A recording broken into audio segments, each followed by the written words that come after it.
This is Rudkowski of WeAreChange.org here in New York City, and today I am joined by the one and only Tim Pool.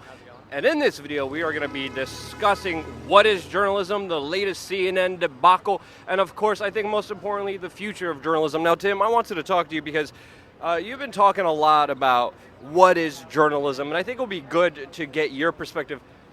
What do you consider journalism to be? Honestly, I have no idea, right? I didn't go to journalism school. I started doing what I do because I wanted to learn, travel, experience. I wanted to personally better understand other people, right? I want to go and sit down with liberals, conservatives, progressives, far right, whatever, and just better understand their perspectives. And then people would ask me about it. Oh, what did you learn? And I'd be like, oh, well, this guy actually said this. And so I think what we started seeing recently in the past few years is that there's a huge market opportunity for confirmation bias news, where people just want to hear. I think, actually, let's jump right into the James O'Keefe video, where the supervising producer was saying that there's a lot of people who want to see the president scrutinized, and so CNN is able to just rag on Trump nonstop. But if they did the same thing to Obama, they would have lost viewers. That's what we're seeing. And the opposite with Fox News. Right, exactly. I think journalism, what is it? It doesn't matter if you support or oppose the president. It doesn't matter if you are progressive or conservative, whatever. It just matters that you're honest, right? So I've never really talked about my political stances on things because I didn't think it mattered. I don't care about my opinion. But it became such an issue with news outlets calling me alt-right and far-right that I actually took the compass test and showed people I'm center-left libertarian, right? I align more with like the SJWs on a lot of policies than I do with the alt-right, especially the alt-right. But the big difference, and I think what kind of unites people who are Trump supporters, who are these independent viewers, as well as people like Dave Rubin and Sargon Avakad, is that we're trying as hard as we can to be honest, because this is what I say, we don't care about who's right, we care about what's right. And that means we're willing to have an honest conversation, and if we're wrong, we'll flat out be like, we were wrong about that one. Let's keep talking about it. Yeah, and I think that's the most important thing, because we've seen the media landscape change so significantly, especially being so polarized within the last few months. And the debate has become, is journalism activism? Is journalism totally being unhonest, totally being unbiased, totally being fair and always truthful? But I think the truth is always gray. Just like every story we cover, there's always a big gray zone. For me personally, I believe journalism is about being the eyes and ears of the people and doing due diligence for the majority of human beings. But sadly, I think with editing, no matter what it is, our experiential bias will come through, because we have to take a big event, we have to take a long story that happened or a huge protest that happened and select what's interesting, cut it down and give it to you. And I think in that cutting down, our perceived biases will naturally come true. Right. I agree, but what really pisses me off, you hear this from mostly progressives saying there's no such thing as objective journalism. And I have to explain to people that objectivity does not mean omniscience, right? I don't go to an event and just think I can see the hearts and minds of every single person there and truly know. But what I tell people is objective journalism is more like, imagine we're standing here and across the street, there's two guys fighting. If you ask me what happened, I could objectively say, oh, the guy on the left punched the guy on the right. Right, that's objective reporting. Now, if one of the guys happened to be my friend, yeah, that's biased reporting. And so what ends up happening is you get people who have, they're involved. They're trying to win this political fight. They have political beliefs. Their friends have these political beliefs, and they refuse to lose. Then they become journalists, or they get hired by companies, and the information they choose is purposefully omitting information, right? And I'm going to call out Mike.com on this because I mentioned this in my last video.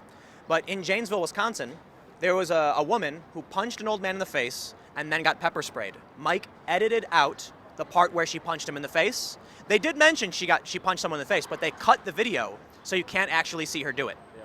That's on purpose. That's not an accident. It was literally 2 seconds of the video they could have left in. So there's a difference when we're trying our hardest to edit down a video of a protest or a riot, and some things get cut, and then there's selectively pulling out things because we don't want to upset our political ideology, which is total BS. Yeah, and it's a deep gray zone that we're talking about and trying to expand now, because obviously the way some kind of radical protesters have been treating us affects our protest coverage. Because it's like, okay, I'm not going to go into that fray because they're going to attack me. A lot of people who are in our business who do get attacked do have an emotional response and then automatically become Blue Lives Matter fans. Well, okay, I was just in San Bernardino a couple weeks ago it was on the 10th for the anti-Sharia protest. I go over to the anti-Sharia, the Trump side, and people are like, "Hey, how's it going?" I ask them questions, and they argue a little bit back and forth. I go over to the counter-protest side, and some dude starts getting in my face, and coming at me. And so I know that one side will not physically assault me, and one side is more likely to. It's not a guarantee, and absolutely that's going to affect my coverage, but here's what I do. I flat out say, when people in the comments are like, "Hey Tim, go over to that side, you're spending too much time on one side," I do it. Yeah. And the truth is, even though, like, you can look at my live stream from San Bernardino or from LA, even though I know these people are going to attack me, I still spent more time on the counter-protest side than I did on the other side, because people in the comment section were saying, this is what we want to see. Exactly. So the people watching were like, we understand the narrative from the anti-Sharia side, let's get a better perspective from the counter-protest side, and I went over and I did that. It's very difficult because you also need to be very emotionally sound, because sometimes those radical protesters are in the right and sometimes they are persecuted incorrectly by police departments, and it's very hard for some people when they push us away to get those stories, and it takes someone who's not emotionally unstable to get those stories and still be able to put themselves at the risk to cover those things as honestly as they can, and it's extremely difficult because of that kind of past experience and that emotional thing. But then this kind of brings into, do we always have to cater to what the audience wants to see? Because this is an perspective that I have, because I believe human lives are important, and the deaths of human lives are important. If you talk about last month, the U.S. bombings, they have killed more innocent civilians than all the latest terrorist attacks within Europe within the last 12 years. In 12 years, more people, in the last month, more people have died because of the U.S. bombings in Syria than they died in all of Europe within the last 12 years from their terrorist attacks. We see skewed media coverage, and people don't care about those innocent civilians. People don't care about Yemen, but to me, it's an important story that doesn't get clicks, that doesn't get likes, that doesn't get shares. But to me, it's a human life, and those numbers matter. People are so focused on fighting the left and the right. The people on the left, let's be fair. There are absolutely people on the left in this country who are conscious about what's going on with the bombings in Syria and Yemen, and they protest that stuff. They really do. But the most vocal protesters are complaining about Trump supporters being Nazis, white supremacists, and not actually focusing on what the government is doing. So what I've noticed is that when it comes to these protests, too many people are fighting each other. And look, I got to be honest. If there's two people with differing political opinions and one person hits the other person, you're wrong. But if you want to come out and protest in the streets against what the government is doing, yeah, we have a right to do that. I disagree with property destruction and vandalism. I understand there's a lot of people who agree with that. It is what it is. But there's a huge difference in looking at a police force in full riot gear throwing tear gas at protesters, and a bunch of people in black masks going and beating up civilians because they disagree with their opinions. Yeah. I mean, there's a huge difference, and this is why I wanted to talk about the latest Project Veritas expose that came out yesterday. There's another one coming out in just a few minutes, where even and this is an important aspect that I should have mentioned in my video yesterday, but I didn't. The senior producer was actually on the medical team and in charge of the medical research that was done on CNN. He wasn't in charge of international and foreign politics. And I think that's a very important discernment to make. But he even said himself that the CEO said, okay, great job on covering the climate thing for a day. Now go back to Russia, cover Russia, hit Russia, whether it's true or not, keep hitting it. And they've been caught. Just a few days ago, 3 CNN reporters had to resign because they ran a story from their anonymous source that was, again, untrue, and they were running more Russia-Trump-related stories that were just outright propaganda, admittedly, to get clicks. So, this is where I think we also have to draw the line in catering to our audience, because if we do that, are we no better than CNN? I get people tweeting at me all the time saying, Tim, cover this story, cover that story, and obviously I don't or can't do every story. I don't know what the core of my audience wants to watch. You can't really tell. But what I will say is there's a difference between someone, I'm on the ground live and they say, hey Tim, can you go film this and show me what's going on? And me looking at my analytics and saying, everyone seems to love hating on Trump, so I'll do that. Let's look at the James O'Keefe stuff. We'll take what this guy, his name is John Bonifield, take it with a grain of salt, because he was like a health reporter. However, he does work at CNN. So you can't just discredit the things he's saying. Clearly, he's working next to these people, he's talking to his coworkers, and he has an idea of how people there feel when they report on this stuff. Is he working on the Trump investigation stuff? It doesn't seem like it, maybe, I don't know. But he does work in Atlanta, sitting next to these same people, and they talk. So I kind of feel like it is, I give it a little more trust, I tend to believe that this is true, this is what CNN believes. It's not so much that they're catering to their audience, but they're catering to their advertisers. They want to get as many views as they can. The ratings got to get them up so they can sell ads. Technically, it's catering to your audience, but I think if you look at, if the audience is saying, we're interested in these stories, it's fine to do a story on it, but the story should then be, we've found no evidence with the Trump-Russia scandal.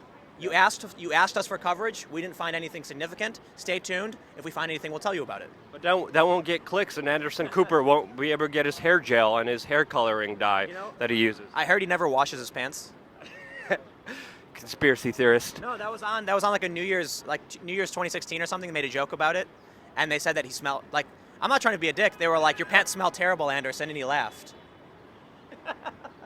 Anyway, I think the reason big media institutions are failing is because they're profit-driven, they're driven politically for their side as well, and I think that's why they're going to fail, and I think that's why independent media like Tim and myself and others will prosper in the future, because at least we could show some vulnerability. At least we could tell you we're not always right. At least we could tell you we do our best, and we don't always get it perfect all the damn time. Well, the thing is, relative to CNN, we're broke.